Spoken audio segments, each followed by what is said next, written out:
Hello friends welcome to radio hub. आज हम देखा ओडिशा स्टाफ सिलेक्शन कमिशन तार नुआ रिक्रुटमेंट काढ़ी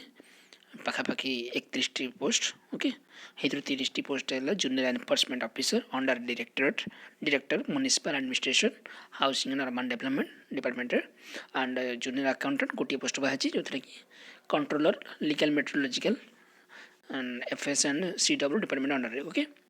16 तारीख जनवरी आप स्टार्ट करेंगे आप फर्म पकड़ा 15 तारीख लास्ट डेट रेजिस्ट्रेशन कर 18 तारीख फेब्रुआरी है ऑनलाइन सबमिशन कर 20 तारीख है एडिटिंग कर बुझे ये 30 पोस्ट जूनियर एनफोर्समेंट ऑफिसर जोटा ग्रुप बी पोस्ट लेवल 9 माने 35,400 बेसिक पे बुझे और जूनियर अकाउंटेंट जो गोटे पोस्ट अच्छी ग्रुप सी लेवल 7 बुझे और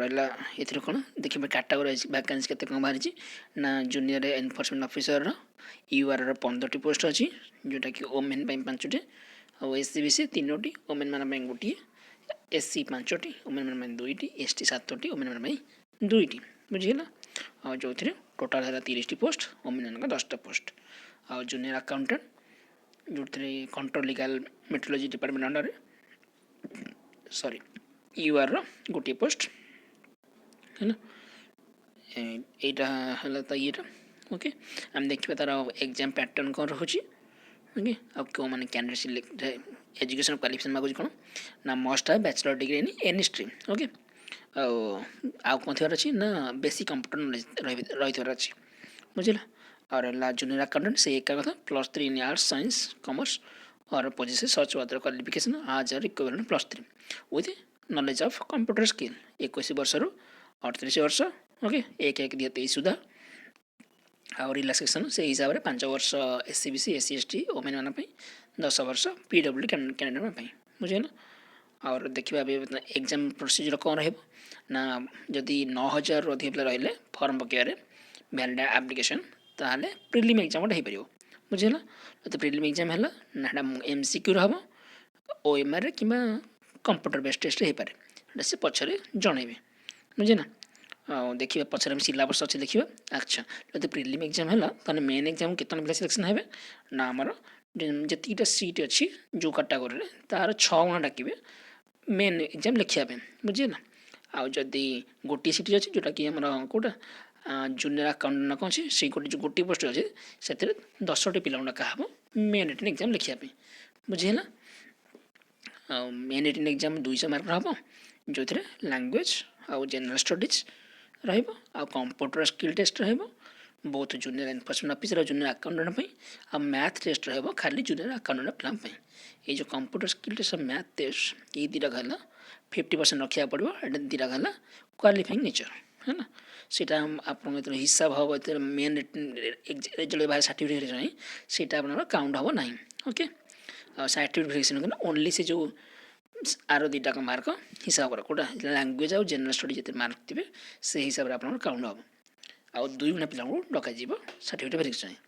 बुझे ये प्रोसीजरटा ए देखिए सिलेबस देखिए कौन अच्छी है ना गोटे मार्क ठीक है 1 माने 0.25 भूल है ना आउ एग्जाम डेट के पारे जदि प्रिलिम एग्जाम है बोले ताहले फेब्रुआरी एप्रिल कौन सी भितर हो पारे है ना तापर से मेन प्रोसीजर जनइबे ये डॉक्यूमेंट आप पाखे रखी सब ए देखा आ कौन अच्छी हाँ सिलेबस अच्छे सिलेबस देखा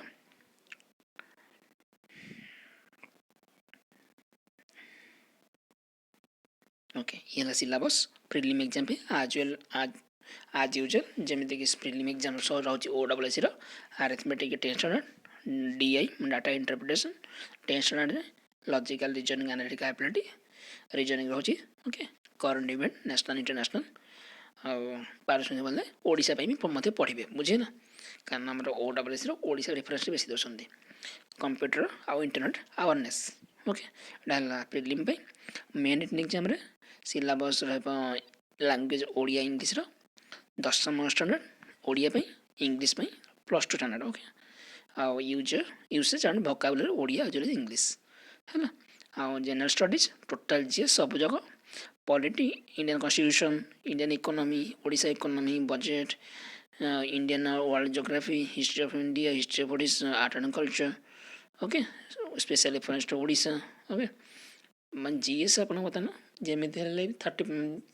पाखापाखि देखिए क्वेश्चन आसूची ओडिशा रिलेटेड ओके 30 ना minimum 20-25 okay plus two start पड़ो ओके और सिलेबस कंप्यूटर स्किल टेस्ट कौन computer fundamental MS Windows Office software MS Word MS Excel PowerPoint Access internet service available on internet okay basic network concept mathematics arithmetic algebra statistics probability and mensuration all secondary school level है ये syllabus okay यहाँ से गोटे syllabus पोस्टर total notification okay किसी यदि doubt अच्छी तल कमेंट करेंगे मुझे चेष्टा करी आप डाउट क्लियर करने thank you all the best for exam.